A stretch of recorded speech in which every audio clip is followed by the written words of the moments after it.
ಮೊದಲ ಬಾರಿಗೆ ಚುನಾವಣೆ ನಿಲ್ಲೋದು ಸೋಲೋದಕ್ಕೆ, ಎರಡನೇ ಬಾರಿ ಚುನಾವಣೆಗೆ ನಿಲ್ಲೋದು ಸೋಲಿಸೋಕೆ, ಮೂರನೇ ಬಾರಿ ಚುನಾವಣೆಗೆ ನಿಲ್ಲೋದು ಗೆಲ್ಲೋಕೆ. ಇದೇ ತತ್ವವನ್ನು ಇದೀಗ ಹಿಡಿದುಕೊಂಡಿರುವಂತಹ ಬಿಜೆಪಿ ತಮಿಳುನಾಡಿನಲ್ಲಿ ತನ್ನ ರಾಜಕೀಯವನ್ನು ಮತ್ತಷ್ಟು ಬಲಿಷ್ಠಗೊಳಿಸಲು ಮಾಸ್ಟರ್ ಪ್ಲಾನ್ ಒಂದನ್ನು ಎಳೆದಿದೆ.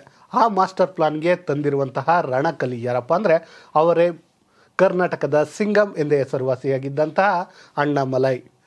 ಹಾಗಾದರೆ ಸ್ನೇಹಿತರೆ, ಅಣ್ಣಾಮಲೈ ತಮಿಳು ರಾಜಕೀಯದಲ್ಲಿ ಮಾಡ್ತಿರುವಂತಹ ಕ್ಷಿಪ್ರ ಕ್ರಾಂತಿಯಂತಹದ್ದು. ಅಣ್ಣಾಮಲೈ ನಿಜಕ್ಕೂ ಹಾಗಾದರೆ CM ಆಗ್ತಾರಾ? ಆ ಕುರಿತ ಒಂದು ವಿಶೇಷ ವರದಿ ನಿಮ್ಮ ಮುಂದೆ. ಸ್ನೇಹಿತರೆ, ನಿಮಗೆ ಗೊತ್ತಿರಲಿ, ಅಂದರೆ ಕೆಲವರು ಸಮಾಜವನ್ನು ತಿದ್ದಬೇಕು, ಹಾಳಾದ ಸಮಾಜವನ್ನು ಸರಿ ಮಾಡಬೇಕು ಅಂತ ಕುತೂಹಲವನ್ನು ಹೊಂದಿರ್ತಾರೆ. ಅದಕ್ಕಾಗಿ ಕೆಲವರು ಸದ್ದನ್ನು ಮಾಡ್ತಾರೆ, ಕೆಲವರು ಹಾಗೆ ಮರೆಹಾಗಿ ಹೋಗ್ತಾರೆ, ಇನ್ನು ಕೆಲವರು ರಾಜಕೀಯಕ್ಕೆ ಬರ್ತಾರೆ. ಹೀಗೆ ರಾಜಕೀಯಕ್ಕೆ ಬಂದಂತಹ ಕೆಲವರು ಮಿಂಚುತ್ತಾರೆ. ಅಂಥವರಲ್ಲಿ ಒಬ್ಬರು ಅಂದರೆ ಅವರೇ ಅಣ್ಣಾಮಲೈ. ಎಸ್ ಸ್ನೇಹಿತರೆ, ಅಣ್ಣಾಮಲೈ ಇದೀಗ ರಾಜಕೀಯಕ್ಕೆ ಎಂಟ್ರಿ ಆಗಿದ್ದು ತಮಿಳು ರಾಜಕೀಯದಲ್ಲಿ ಒಂದು ರೀತಿಯ ಕ್ಷಿಪ್ರ ಕ್ರಾಂತಿಯನ್ನೇ ಮಾಡ್ತಾ ಇದ್ದಾರೆ. BJPಯೇ ಇಲ್ಲದ ಒಂದು ಪ್ರದೇಶ ಅಂದರೆ ಅದು ತಮಿಳುನಾಡು. ಆ ತಮಿಳುನಾಡಿನಲ್ಲಿ BJPಯ ಕೇಸರಿಯ ಕಮಲವನ್ನು ಅರಳಿಸಲು ಮುಂದಾಗಿದ್ದಾರೆ. ಎಸ್ ಸ್ನೇಹಿತರೆ, ಅಣ್ಣಾಮಲೈ ಇದೀಗ ತಮಿಳುನಾಡಿನಲ್ಲಿ ಒಂದು ರೀತಿಯ ಟ್ರೆಂಡ್ ಶುರು ಮಾಡಿದ್ದಾರೆ. ಆರಂಭದಲ್ಲಿ ಯಾರು ಈ ಪರಿ ಸದ್ದು ಮಾಡ್ತಾರೆ ಅಂದುಕೊಂಡಿರಲಿಲ್ಲ. ಅದಕ್ಕೆ ತದ್ವಿರುದ್ಧವಾಗಿ ಇದೀಗ ಸದ್ದು ಮಾಡ್ತಿದ್ದಾರೆ.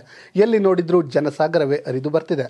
ಅದೇ ಕಾರಣಕ್ಕೆ ತಮಿಳುನಾಡಿನಲ್ಲಿ ಈ ರೀತಿಯಾಗಿ ಚರ್ಚೆ ಆಗ್ತಿದೆ. ಅಣ್ಣಾಮಲೈ ತಮಿಳುನಾಡಿನ CM ಆಗ್ತಾರೆ ಎನ್ನುವಂಥದ್ದು. ಸದ್ಯ ಅಣ್ಣಾಮಲೈರವರಿಂದ ತಮಿಳುನಾಡಿನಲ್ಲಿ ದೊಡ್ಡ ಅಲೆ ಎದ್ದಿದೆ. ಮುಂದಿನ 7 ವರ್ಷಗಳ ಬಳಿಕ CM ಆಗ್ತಾರೆ ಎನ್ನಲಾಗ್ತಿದೆ. ಆದರೂ ಇಷ್ಟು ಬೇಗ ಅಂದರೆ ನಂಬೋದಕ್ಕೆ ಸಾಧ್ಯ ಆಗೋದಿಲ್ಲ. ಆದರೆ ನಿಮಗೊಂದು ಎಕ್ಸಾಂಪಲನ್ನು ಇಟ್ಟು ಕ್ಲಾರಿಫೈ ಕೊಡ್ತೀನಿ. ಎಸ್ ಸ್ನೇಹಿತರೆ, ನಿಮಗೆ ದೆಹಲಿ ಬಗ್ಗೆ ಗೊತ್ತಿರಬಹುದು. ದೆಹಲಿಯ ಬಗ್ಗೆ ಅಂದರೆ ದೆಹಲಿಯನ್ನು ಶೀಲಾ ದೀಕ್ಷಿತ್ ಆಳ್ವಿಕೆಯನ್ನು ಮಾಡ್ತಾಯಿದ್ರು. ಹಾಗಂತ ಇದ್ರು ದೆಹಲಿಯಲ್ಲಿ ಏನಿದ್ರು ಕಾಂಗ್ರೆಸ್ ಗೆಲ್ಲಬಹುದು, ಇಲ್ಲ ಅಂದರೆ BJP ಗೆಲ್ಲಬಹುದು, ಮತ್ತು ಯಾರು ಬರ್ತಾರೆ ಅಂತ.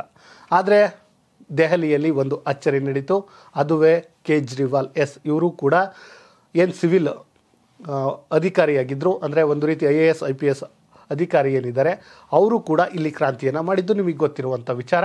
ಕೇವಲ ದೆಹಲಿಯನ್ನು ಮಾತ್ರವಲ್ಲ, ಪಕ್ಕದಲ್ಲಿರುವ ಪಂಜಾಬನ್ನು ಕೂಡ ಇದೀಗ ಏನು AAP ಆಳುವ ಮೂಲಕ ಒಂದು ಬೆಸ್ಟ್ ಎಕ್ಸಾಂಪಲ್ ಆಗಿದ್ದಾರೆ.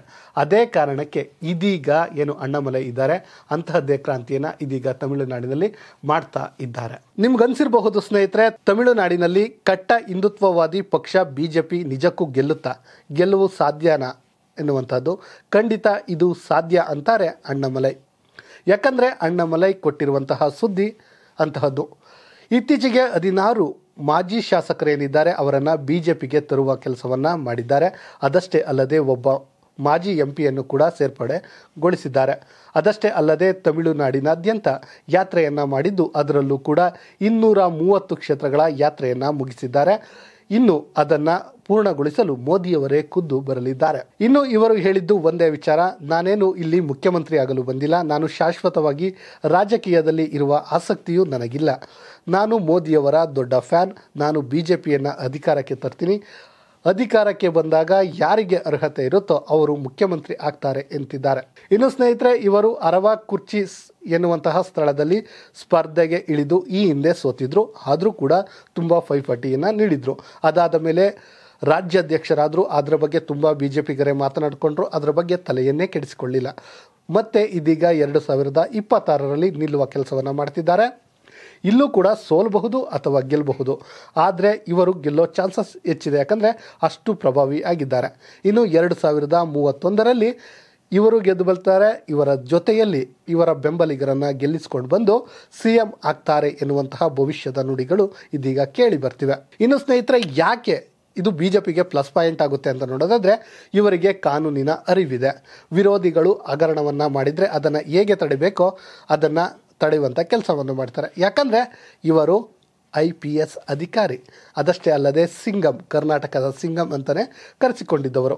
ಇನ್ನು 2013-14ರಲ್ಲಿ ಅದರಲ್ಲೂ ಕೂಡ ನಮ್ಮದೇ ಕಾರ್ಕಳದಲ್ಲಿ ಕೆಲಸವನ್ನು ನಿರ್ವಹಿಸಿದರು. ಅದರಲ್ಲಿಯೂ ಉಡುಪಿಯಲ್ಲಿ SP ಆಗಿ ಬಂದ ಮೇಲೆ ಅವರು ಮಾಡಿದಂತಹ ಕೆಲಸಗಳು, ಅಲ್ಲಿನ ಮಟ್ಕ ದಂಧೆಯನ್ನು, ಅಕ್ರಮ ಚಟುವಟಿಕೆಗಳನ್ನು ಬ್ರೇಕ್ ಹಾಕಿದ್ದು, ಇದೆಲ್ಲವನ್ನು ನೋಡಿದರೆ ಒಂದು ರೀತಿಯ ಅವರ ಏನು ಸಾರ್ವಜನಿಕ ಆಸಕ್ತಿ ಹೇಗಿದೆ ಎನ್ನುವಂತಹದ್ದು ತಿಳಿಯುತ್ತೆ.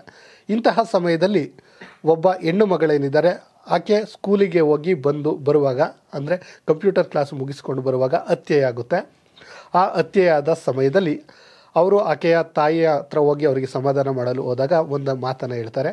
ಏನಂದರೆ, ತಪ್ಪು ಮಾಡಿದವರಿಗೆ ಶಿಕ್ಷೆ ಆಗುತ್ತೆ ಸರಿಯಪ್ಪ, ಶಿಕ್ಷೆ ಆದಮೇಲೆ ನನ್ನ ಮಗಳು ವಾಪಸ್ ಬರ್ತಾಳಾ ಎನ್ನುವಂತಹ ಮಾತು ಇವರಿಗೆ ತಟ್ಟುತ್ತೆ. ಸೊ ಆಗ ಅವರಿಗೆ ಮನಸ್ಸಿನಲ್ಲಿ ಒಂದು ಪ್ರಶ್ನೆ ಮೂಡುತ್ತೆ, ನಾನೇನಾದರೂ ಶಾಸನವನ್ನು ರೂಪಿಸುವವನಾಗಿದ್ದರೆ ನಾನು ಇದನ್ನು ತಡಿಬಹುದಿತ್ತಲ್ವಾ? ಸೊ ಆ ಕಾರಣದಿಂದ ನಾನು ಈ ಕೆಲಸಕ್ಕಿಂತ ರಾಜಕೀಯಕ್ಕೆ ಹೋಗಬೇಕು, ನಾನು ಕೂಡ ಶಾಸನವನ್ನು ರಚಿಸುವಂತೆ ಆಗಬೇಕು ಎನ್ನುವಂಥ ಒಂದು ನಿರ್ಧಾರಕ್ಕೆ ತೆಗೆದುಕೊಳ್ತಾರೆ. ಆಮೇಲೆ ಇದರ ಬಗ್ಗೆ ಚಿಂತೆ ಮಾಡ್ತಾರೆ ಎನ್ನುವಂಥದ್ದು ಒಂದು ಕಡೆಯ ವಾದವಾದರೆ, ಮತ್ತೊಂದು ವಾದ ಕೂಡ ಇದೆ. ಇನ್ನೊಂದು ವಾದ ಇದೆ ಸ್ನೇಹಿತರೆ, ಏನಂದರೆ CM ಒಬ್ಬರು, ನಮ್ಮ ಕರ್ನಾಟಕದ CM ಒಬ್ಬರು ಯಾವುದೋ ಒಂದು ರೆಸಾರ್ಟ್ನಲ್ಲಿ ಇರ್ತಾರಂತೆ. ಆ ಸಮಯದಲ್ಲಿ ಏನು ಕಾನ್ಸ್ಟೇಬಲ್ಗಳು, ನಿಮ್ಮೆಲ್ಲರಿಗೂ ಗೊತ್ತಿರುವಂತೆ ಕಾನ್ಸ್ಟೇಬಲ್ಗಳಿಗೆ ಎಷ್ಟು ವರ್ಕ್ ಇರುತ್ತೆ, ಎಷ್ಟು ಒತ್ತಡ ಇರುತ್ತೆ, ಅವರಿಗೆ ರಕ್ಷಣೆಯನ್ನು ಕೊಡಬೇಕಾದ್ರೆ ಒಂದು ಮಾತನ್ನು ಹೇಳ್ತಾರಂತೆ. ಅಂದರೆ ಕಾನ್ಸ್ಟೇಬಲ್ಗಳು ಹೇಳ್ತಾರಂತೆ, ಈ ನನ್ನ ಮಕ್ಕಳನ್ನ ಕಾಯೋಕ್ಕೆ ನಾವು ಹೆಂಡತಿ ಮಕ್ಕಳನ್ನೆಲ್ಲ ಬಿಟ್ಟು ಬರಬೇಕಲ್ಲಪ್ಪ ಎನ್ನುವಂತಹ ವಿಚಾರಕ್ಕೆ ಆ ವಿಚಾರ ಸಿಕ್ಕಾಪಟ್ಟೆ ಸದ್ದಾಗುತ್ತೆ. ಆ ಕಾರಣದಿಂದ ಅವರನ್ನು ಸಸ್ಪೆಂಡ್ ಮಾಡಬೇಕು ಅಂತ ಏನು ರಾಜಕಾರಣಿಗಳಿದ್ದಾರೆ ಒತ್ತಡವನ್ನು ತರ್ತಾರೆ. ಬಟ್ ಅಣ್ಣಾಮಲೈ ಏನಂತಾರೆ ಅಂದರೆ, ಅವ್ರಿಗೆ ಇದೆಲ್ಲ ಗೊತ್ತಿರುತ್ತೆ, ಅಂದರೆ ಎಷ್ಟು ಒತ್ತಡ ಇರುತ್ತೆ ಏನು, ಅವರು ಉದ್ದೇಶಪೂರ್ವಕವಾಗಿ ಹೇಳಿಲ್ಲ, ಅವರನ್ನು ಉಳಿಸ್ಕೊಳ್ಬೇಕು ಅನ್ನುವಂಥ ಪ್ರಯತ್ನವನ್ನು ಪಡ್ತಾರಂತೆ. ಆದರೂ ಕೂಡ ಅವರನ್ನು ಉಳಿಸ್ಕೊಳ್ಳೋಕ್ಕಾಗೋದಿಲ್ಲ, ರಾಜಕೀಯ ಒತ್ತಡದಿಂದ ಅವರನ್ನ ಸಸ್ಪೆಂಡ್ ಮಾಡಬೇಕಾಗ ಬರುತ್ತೆ. ಸೊ ಆ ಕಾರಣದಿಂದ ಅವರಿಗೆ ಆಗ ಅನಿಸುತ್ತಂತೆ, ಸೊ ನಾನು ಇಲ್ಲಿದ್ದರೆ ತಾನೇ ನನ್ನ ಕೆಳಗಿನ ಅಧಿಕಾರಿಗಳನ್ನು ಉಳಿಸ್ಕೊಳ್ಳೋಕ್ಕಾಗಲಿಲ್ಲ, ಸೊ ರಾಜಕೀಯಕ್ಕೆ ಎಂಟ್ರಿ ಕೊಟ್ಟರೆ ಇದೆಲ್ಲವೂ ಸರಿ ಹೋಗುತ್ತೆ ಎನ್ನುವಂತಹ ಒಂದು ಹೇಳಿಕೆ ಕೂಡ ಇದೆ. ಒಟ್ಟಲ್ಲಿ ಈ ಎರಡೂ ಕಾರಣಗಳಿಂದ ಅವರು ರಾಜಕೀಯಕ್ಕೆ ಎಂಟ್ರಿ ಕೊಡ್ತಾರೆ. 2019ರಲ್ಲಿ IPS ಅಧಿಕಾರವನ್ನು ತೊರೆತಾರೆ. ಸಂಘಟನೆಯನ್ನು ಮಾಡಿಕೊಂಡು 2020ರಲ್ಲಿ BJPಯನ್ನು ಸೇರ್ತಾರೆ. ಆಗ ಜನರೆಲ್ಲರೂ ನಗ್ತಾರೆ, ಇಲ್ಲಿ BJP ಬರುತ್ತಾ, ತಮಿಳುನಾಡಲ್ಲಿ BJP ಗೆಲ್ಲೋಕ್ಕೆ ಸಾಧ್ಯನಾ ಎನ್ನುವಂತಹ ಮಾತನ್ನು ಹೇಳ್ತಾರೆ. ಆಮೇಲೆ ಅರವೆಕುರ್ಚಿ ಎನ್ನುವಂತಹ ಸ್ಥಳದಲ್ಲಿ ಸ್ಪರ್ಧೆಯಲ್ಲಿ ನಿಲ್ತಾರೆ, ಸೋಲ್ತಾರೆ. ಆಮೇಲೆ ಇದೀಗ ರಾಜ್ಯಾದ್ಯಂತ ಒಂದು ರೀತಿಯ ಅಲೆಯನ್ನು ಎಬ್ಬರಿಸ್ತಿದ್ದಾರೆ. ಅದು ಕೂಡ ಅವರೆಲ್ಲಿ ಹೋದರೂ ಕೂಡ ಅಲ್ಲಿ ಒಳ್ಳೆ ರೆಸ್ಪಾನ್ಸ್ ಸಿಗ್ತಾ ಇದೆ, ಒಂದು ರೀತಿಯ ಅಲೆಯನ್ನೇ ಸೃಷ್ಟಿ ಮಾಡಿದ್ದಾರೆ. ಇನ್ನು ಯಾವ ರೀತಿ ಅಂದರೆ, ಅಣ್ಣಾಮಲೈ ಅಲ್ಲಿ ಹೋಗ್ತಾ ಇದ್ದಾರೆ ಅಂದರೆ ಇಡೀ ತಮಿಳುನಾಡೆ ಅವರನ್ನು ಫಾಲೋ ಮಾಡುವ ಹಂತಕ್ಕೆ ಬಂದಿದೆ. ಇನ್ನು ಇತ್ತೀಚಿನ ವರದಿಯ ಪ್ರಕಾರ ತಮಿಳುನಾಡಿನ ಕನ್ಯಾಕುಮಾರಿಯಲ್ಲಿ BJP ಗೆಲ್ಲಬಹುದು ಎನ್ನುವಂತಹ ಮಾತುಗಳು ಕೇಳಿ ಬರ್ತಿವೆ. ಇನ್ನು ರಾಷ್ಟ್ರೀಯ BJP ಕೂಡ ಎಲ್ ಮುರುಗನ್ ರವರಿಗೆ ಕೇಂದ್ರ ಮತ್ತು ವಾರ್ತಾ ಪ್ರಸಾರ ರಾಜ್ಯ ಸಚಿವರನ್ನಾಗಿ ಮಾಡುವ ಮೂಲಕ ಆದ್ಯತೆಯನ್ನು ನೀಡಿದೆ. ಇದಷ್ಟೇ ಅಲ್ಲದೆ ಸಂಸತ್ನಲ್ಲಿ ಸೆಂಗಲ್ ಏನಿದೆ ಅದನ್ನು ತಗೊಂಡೋಗಿ ಹೊಸ ಸಂಸತ್ನಲ್ಲಿ ಇಟ್ಟಿದ್ದು, ತಮಿಳುನಾಡಿಗೆ ಪ್ರಾಶಸ್ತ್ಯವನ್ನು ಕೊಟ್ಟಿದ್ದು, ಇದೆಲ್ಲವನ್ನು ನೋಡ್ತಾ ಇದ್ದರೆ ತಮಿಳು ಮತಗಳನ್ನು ಪಡೆಯುವಂತಹ ಉದ್ದೇಶವನ್ನು ಇದೀಗ ಕೇಂದ್ರ ಸರ್ಕಾರ ಹೊಂದಿದೆ. ಇದಷ್ಟೇ ಅಲ್ಲದೆ ನಿಮ್ಮೆಲ್ಲರಿಗೂ ಗೊತ್ತಿರುವಂತೆ ಭಾರತ ರತ್ನದ ವಿಚಾರದಲ್ಲೂ ಕೂಡ ತಮಿಳು ಓಟನ್ನು ಪಡೆಯುವಂತಹ ಒಂದು ಸ್ಟ್ರಾಟಜಿಯನ್ನು ಕೇಂದ್ರ ಸರ್ಕಾರ ಮಾಡ್ತಿದೆ.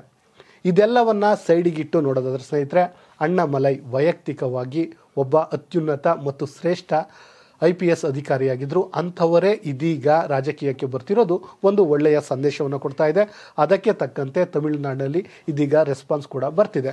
ಈ ಎಲ್ಲ ರೆಸ್ಪಾನ್ಸ್ಗಳನ್ನು ನೋಡ್ತಾ ಇದ್ದರೆ, ಈ ಹಿಂದೆ ಹೇಳಿದಂತೆ ಮೊದಲ ಬಾರಿ ನಿಲ್ಲೋದು ಸೋಲೋದಕ್ಕೆ, ಎರಡನೇ ಬಾರಿ ನಿಲ್ಲೋದು ಸೋಲಿಸೋಕೆ, ಮೂರನೇ ಬಾರಿ ನಿಲ್ಲೋದು ಗೆಲ್ಲೋಕೆ, ಆ ತತ್ವವನ್ನೇ ಇದೀಗ ಅಣ್ಣಾಮಲೈ ಫಾಲೋ ಮಾಡ್ತಾ ಇದ್ದಾರೆ. ಇದೇನಾದರೂ ನಿಜವಾದರೆ ಅವ್ರು ಹೇಳಿದಂತೆ 2031ರಲ್ಲಿ BJP ಕೇರಳದಲ್ಲಿ ತನ್ನ ಕಮಲವನ್ನು ಅರಳಿಸೋದ್ರಲ್ಲಿ ಡೌಟೇ ಇಲ್ಲ.